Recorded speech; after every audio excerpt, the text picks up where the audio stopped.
Well, good morning. I am excited to go over our articles for today. I chose coping through writing as my topic because I was really interested in that because I definitely cope through writing in my own life. So I was hoping I would see a lot of connections. I do apologize. I am losing my voice. I don't know why, but it's a little rough, so bear with me. We had three articles for today. However, I could not locate the Pennebaker 1993 articles, so I'm going to cover the other two and then hopefully post a second video later covering that. First, we have the Booker and Dunsmore 2017 Expressive Writing and Well-Being during the Transition to College, Comparison of Emotion Disclosing and Gratitude-Focused Writing.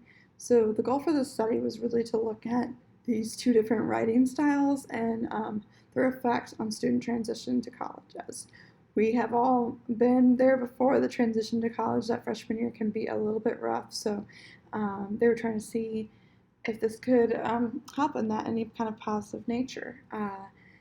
So to accomplish this, they had three different groups. They had the gratitude focused writing group, the emotion disclosing writing group, and they had a group that had no writing. However, they didn't. They mentioned in their article that they did not do a neutral writing prompt, so it is just those three groups. The gratitude focused writing had some history and predictions of improvement to mental and physical health and well-being. This type of writing is a lot more focused on what you're the positive things, what you're thankful for, what you're grateful for, and it really has that positive tone to it. Whereas the emotion disclosure writing, actually, they talk about it. It's mostly used for like recent life traumas and negative experiences, and to help people manage those memories and give them the less disruptive thoughts and the pain associated with those things. It's a good way to hash that out, which I'm a huge journaler, and that's what I thought of when I read this. Is anytime I'm going through something hard and I don't understand it, I always write it out. So I identify that as emotion disclosure writing. Um, However, for this study, I do want to mention that they specifically did not give a prompt to talk about traumatic life experience or anything negative. They just kept it. I'll read the prompt here in a little bit, but they didn't make it super focused on trauma for this particular study. And in both these writings, the emotional disclosure and the gratitude focused have, in previous studies, shown positive advantages for the individual. So the researchers really felt like the specific thing for this study that they were doing to advance the field was comparing these two different writing styles and their effects. And they definitely were hoping to see, I think, a little more differences than they did see. So, like I mentioned, for the specific study, there were three experimental groups. They had emotional disclosure writing, gratitude-focused writing, and no assigned writing at all. They felt that including the no writing really strengthened the development of change to have that control group. They had controls for students of age, gender, ethnicity, year, and all that stuff for the study, and then they looked at the results across those different conditions, which I thought was really cool because sometimes I feel like you do a study because you want to find out one thing, like the differences between two writing styles, and then you do it and you're like, oh, like I wonder how age or gender or family or this affect that, and you didn't look at it when you were doing that. So I just really valued that they had those controls in advance. And then I do want to go ahead and mention the prompts. The emotion disclosure writing, as I mentioned, they didn't make it trauma based for this study. They did not want to. So that prompt was just to write about their very deepest thoughts and feelings about an extremely important emotional issue that has affected them and their lives, which I thought was interesting. They avoided the word trauma, but when you use charged words like issue, I think issue is like inherently negative, so I thought it was a nice kind of way to dance around it. Like if you're telling me I have an issue, I'm not taking that as a positive experience on my end. I don't know how the rest of you feel about that. And then for the gratitude focused writing condition, the prompt was to cultivate a sense of gratitude and think about things in their lives, big and small, that they're grateful about. And so they expected that people with the emotion disclosure writing would write about more negative stuff, and that those with the gratitude focus would have more positive emotions, positive words. And they felt that people with the emotion disclosure writing were going to view like their topics as more private than the gratitude focused which I thought all made sense to me in my head. I guess I would pose the question to you, when you were reading this, were you aligning with their views as to how this writing was going to play out? Did you agree that gratitude focus might be less revealing, less private because of its positive nature? And is that inherent with the positive nature? Like, when you're being positive, are you just naturally disclosing less deep stuff? Or can you disclose deep stuff and be positive? And then same thing with, like, when you're talking about an emotional issue, is that just inherently more open, or can you have a surface level emotional issue? And that makes me really wonder. Because when I think, for me, if I'm talking about gratitude, I'm definitely not talking. But then, wow, okay. Well, you guys let me know what you think. I'm going to spend a lot of time, probably too much time, thinking about that within my own self. There's some introspection there. But to carry on with the talk, they basically, they did see positive effects for some of these results. They did see positive effect across the conditions for students experiencing positive effect over time. They saw a positive effect of life satisfaction across the conditions. They reported increases in life satisfaction. The negative effect across conditions, students reported decreases in negative effect, so decreases in positive effect, increases in satisfaction, decreases in negative effect. The depressive symptoms across conditions, there was no change, which I thought was interesting too. Obviously, this isn't like a therapy-based thing, but I feel like you hear, like, oh, like, be more positive and your life will be more positive, or work out these issues and you'll feel better. But then again, I'm assuming when they mean depression, they mean like the actual mental illness, which is, I think, is obviously a little bit harder to see effects come out of. So they did compare these two different writing paradigms, and they basically found mixed support for their hypothesis. In general, they think that these therapeutic writings can help in positive feelings and reduce stress and all that stuff. They were really surprised to see no effects, and I will say, like, I was too. Like, I was with them the whole time. I was like, yes, the writings are going to help these students. It's going to be good. So when everything was mixed in the end, I was like, But then I kind of thought, honestly, maybe they weren't measuring for the right thing. So what do you guys think? That's not really a narrative-based question, but do you think with their intent with this study, what they're trying to get out of it, they're measuring for the right things to find the results, or would you have maybe explored some different areas rather than the positive effect, life satisfaction, negative effect, and depressive symptoms? The word satisfaction just gets me because I just worked in it for a while, and satisfaction is not a thing that really is an indicator of a lot of long-term positive effects for a personal relationship. As I see it more and more, I view it as a withering thing, satisfaction. That is, at least. So I think of, like, metaphorically in meals, like, you eat a meal and you're satisfied. Well, you're hungry like a couple hours later. Just because you were satisfied that one time doesn't mean you're perpetually satisfied. But I got on a little bit of a tangent there about satisfaction. So just to wrap this article up, the two writing paradigms did show advantages, some advantages for the incoming students. The emotion disclosure had an indirect effect and positive effect in depressive symptoms through self-disclosure, and then compared with the gratitude-focused writing, had direct improvements in life satisfaction. So they found that expressive writings could provide a brief tool to help with well-being in the classroom and other settings. So that is a little bit about that. Basically, it leaves me with a lot of questions, and I definitely want to pose these questions to you. I know I asked a few while we were talking in there, but do you think writing is a means to coping? One, personally, in your personal life, do you think writing is a good way for you to cope? Two, I know we've talked a lot about sense making, and so do you think that writing is a good way to help you make sense of things? Three, I also wonder if the medium is not so important as the act of just expressing yourself. So, for example, if you're having an emotional issue, as I guess I said in the prompt, do you think it matters whether you talk to a friend or write about it or sing about it? That's not really a real option, but maybe listen to sad music that matches your feelings. I don't know. Do you think that matters so much as just like the act of expressing yourself and whatever, or painting? I guess you could paint. Does the act of expressing yourself matter, or does it matter how you do it? I think we can see lots of studies that say the benefits to talking to a friend versus writing versus this. But what do you think? Hash that out, I guess.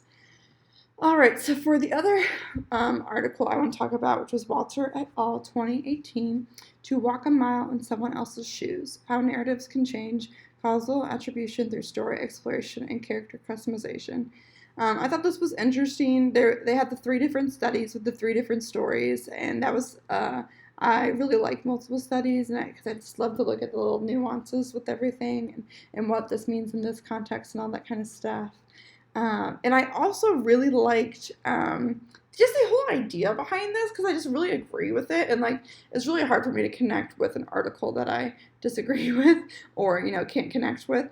But this was kind of a really cool way to say, if you are interested in the main character and you're engaged in the story, it's a lot more likely you'll be persuaded. So I thought that was really interesting, and I think that's really key, especially with the things going on in our world right now, timely specifically, that we do engage ourselves in the stories of those that need us and make a point to understand them. So for this article, they believe that these narratives were going to be successful for the persuasion because of the involvement with the story. And its characters, in one of my favorite lines, it said, reduces the ability and the need of the audience to counter-argue. I thought that was beautiful to mention that, because, I don't know, sometimes, maybe you guys are normal and I'm not, but when somebody's talking about something and I have like a super passionate, strong opinion, I want to communicate it, and sometimes I just like get so fired up I don't even want to listen to what all they have to say. And so I thought the idea of like this narrative where I feel the less of a need to argue and more of a need to listen, I thought was like key, because I can be a little bit combative at times and I get a little intense. So I really did like the words that the audience didn't want to counter argue. And I also mentioned in the beginning when I was kind of building us up for this, the 3 studies, that if there is like a pre-established like natural liking for someone or something between the audience and the story is what it actually said, not someone or something, then it's more likely for the audience to identify and for them to be convinced by the narrative. Which kind of, I was going to mention this later, but it made me think about some of the Black Lives Matter protests going on right now. I saw a lot of stuff on the internet, memes specifically, about how people were kind of relating this to a scene in the Hunger Games when Rue died and Rue was killed. And if you've never seen the Hunger Games, you won't get this metaphor. But people were using the Hunger Games, the scene in the Hunger Games where this little girl was murdered, and people were writing as almost a vehicle. It was like a story to say, here's this narrative. You watched the Hunger Games, you read the books, you buy this story, you were upset when Rue was murdered. Now apply this to real life and this story and characters. So there was a lot of, I feel like, attempts in the social media world while this stuff is going on to actually do this in a way that I don't even think people are aware that they're doing this. But back to the main portion of the article, they looked at causal attribution. So that's just attribution theory, which I was not familiar with, but I love theories. So I thought it was really cool to talk about how this attribution theory is basically people answer these questions with why. And I just think that's so cool, because I wonder why all the time. Like, I'm literally a toddler. Like, I'm like, why is this happening? Why do you think that? Why? So I thought that this view, how people are, making these judgments with this behavior, and it's relevant to that. Basically, I do want to highlight Gilbert Pelham and Cruel. I don't actually know how to say. English is hard, right? They have a lot of different sounds the letters can make. But 1998 basically talked about causal attribution as, 1, you recognize the behavior, 2, you make attributions for this behavior, and then 3, you take into account the specifics of the situation and change your attribution accordingly. I love like 1, 2, 3 bullet points counted out. Like, yes, I think linearly, so that's how I go through it too. And it also kind of talked about how, like, identifying the behavior and making an attribution, those things are happening like as we're doing them, but the third step is like taking into account is like a whole other step. And I kind of feel like we do that as researchers. That's kind of our whole thing. It's like, yeah, we recognize this happening, these are the attributions. Okay, well, what does that mean? What are the specifics? How are we supposed to change our thoughts and attributions accordingly? So My first question is, what did you guys think of attribution theory? It was a really, really little part of this, but I tend to like get really excited about parts that I'm excited about. So what did you think of attribution theory, and did you think it was appropriate for kind of this study on narrative and the three different studies that they did? What did you think? Did you see it play out? Did it seem relevant to you in your life? All those different things.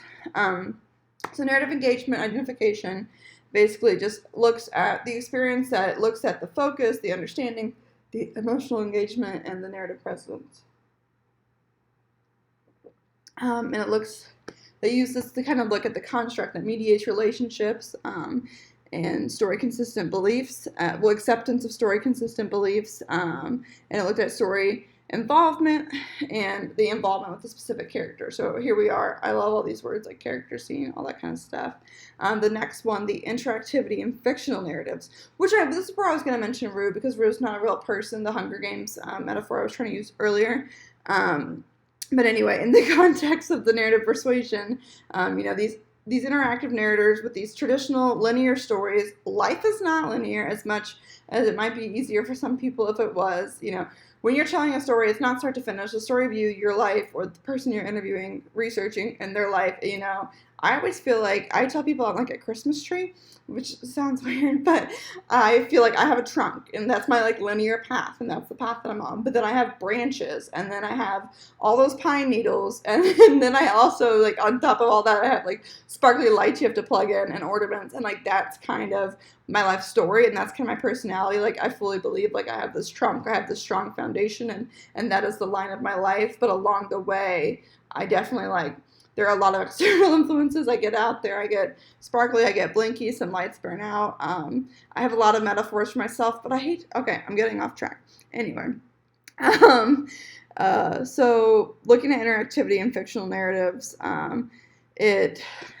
a couple scholars look at it in different ways, and then they did have a little theoretical model about the interactivity and narrative involvement with the causal attribution, where individuals will blame external causes for negative outcomes of their own behavior, but then when somebody else does it, it's almost like we're judging them for the behavior. So, we're more likely to, I guess, convince ourselves that something was not our fault, whereas if somebody else does something, we're a little bit more likely to find them, I guess, guilty, for lack of a better word, of that. So the first study looked at transgender individuals. They had the story, they had the participants. This was an interactive story, and I think the girl's name was Riley, and so she came out as transgender, and the people were involved in the study. And then I thought it was interesting because also in this article they mentioned social distance, which is weird in the times we have now because we are socially distancing. But that's not really what it means. It's not 6 feet apart. It's more of distance from the social experience here, not physical 6 feet apart. But anyway, the results, they did find that the participants in this study perceived the experience as more interactive, and the story explanation did increase the external attribution to the negative outcomes and increase the positive attitudes. So they found support for their hypothesis, and they felt that the participants identified more with the main character because they were engaged in the narrative. Study number 2 was the story exploration narrative persuasion about the undocumented immigrants. It was the boy on the bike, and he missed the bus for soccer, and he took the other bus to his friend's house to get the bike. And should he take the bike? Should he take it home? Should he just take it straight to soccer? So they did think that the story exploration for this would prove that more favorable in the view towards policies that could benefit undocumented immigrants, and that the causal attribution and immigration policy would be mediated by the main character in the story. And I think that the results were that the experience was more interactive, and the experience with the more interaction, they saw a significant difference in the exploration versus the non-exploration conditions in terms of the narrative engagement and identification.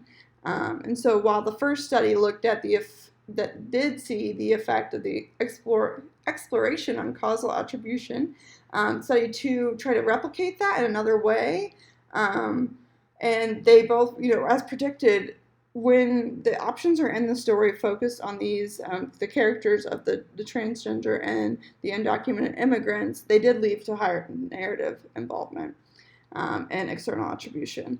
The third story was Islamophobia, and that was story exploration and character customization. And so they looked at this. This one was interesting because they allowed the participants to customize the appearance of their main character, gender, skin tone, hairstyle. They had different Islamic names for both the male and the female, and they focused on the difference between the story and the character, as well as the additive effect of the exploration and the customization. The customization was new in this part. So consistent with those, the interactivity showed a more positive result from the people in the study. Surprisingly, though, the freedom to customize the main character decreased the narrative engagement. So why do you think that is? Why do you think creating the character decreased the narrative engagement identification? I have some ideas, but I want to hear what you have to say. In general, the study found that audience members that were more actively involved were more susceptible to persuasion, which that is what they built up in the beginning. They said, if you like the character, if you're involved, you're going to want to be more susceptible to persuasion, which I think this totally reminds me of movies and books. A lot of times you read a movie and a book, and I know I watch a lot of crime shows. I'm sorry, I'm running along on time.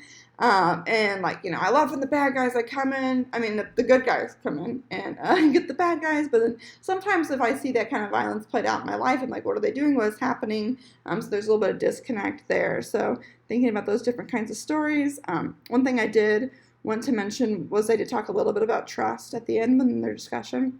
And they were talking to some trust research and how people evaluate these messages based on declarative and experiential information. So basically just drawing on your own knowledge. And I think that that's something I do all the time. And then I thought that was interesting. That is how I build trust, and that's also how I build knowledge. And so basically I'm wondering if you see any influences on this declarative and experiential, I don't know why I can't say that today, information, and of trust, if that affects, your interpretation of stories, your building of knowledge.